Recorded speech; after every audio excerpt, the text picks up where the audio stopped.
BRS కార్యాలయంలో మాజీ chief whip BRS Hanamkonda జిల్లా అధ్యక్షులు దాస్యం వినయ్ భాస్కర్ మీడియా సమావేశం నిర్వహించారు. కడియం శ్రీహరి ప్రజలను మభ్యపెట్టేలా మాట్లాడుతున్నారు. బీఆర్ఎస్ నాయకుడు రాజయ్యను అరెస్ట్ చేయించి స్టేషన్ గన్పూర్ నియోజకవర్గంలో బీతావహ వాతావరణం సృష్టించావు. 10 ఏళ్లు ఆశ్రయం పొంది పదవులు అనుభవించిన శ్రీహరి అనైతికంగా పార్టీ మారి నీతులు వల్లిస్తున్నాడని వినయ్ భాస్కర్ ఎద్దేవా చేశారు. కాంగ్రెస్ హయాంలో విధ్వంసం, దోపిడీ, అక్రమాలు, అవినీతి రాజ్యమేలుతున్నాయి.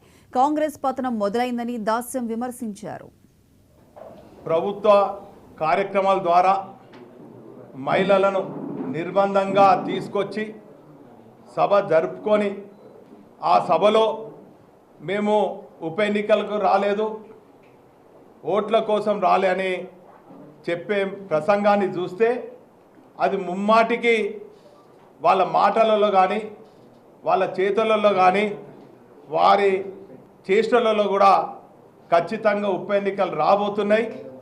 మరొక్కసారి గన్పూర్ ప్రజలను మభ్యపెట్టాలనే ఆలోచనతోనే వచ్చినట్టు ప్రజలు భావిస్తున్నారు. సమైక్య రాష్ట్రంలో మేము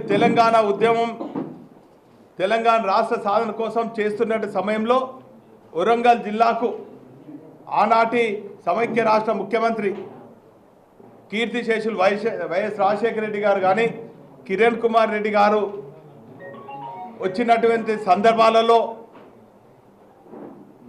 పోలీస్ బలగాలతో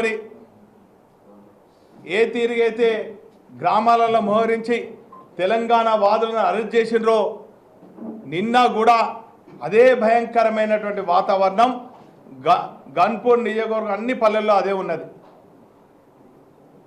మా బీఆర్ఎస్ పార్టీ గ్రామ శాఖ అధ్యక్షుల నుంచి కార్యకర్తల నుంచి కాబోయే శాసనసభ్యుని వారు రాజన్నను కూడా అక్రమంగా అరెస్ట్ చేసి ఒక సభ నిర్వహించుకున్నారు.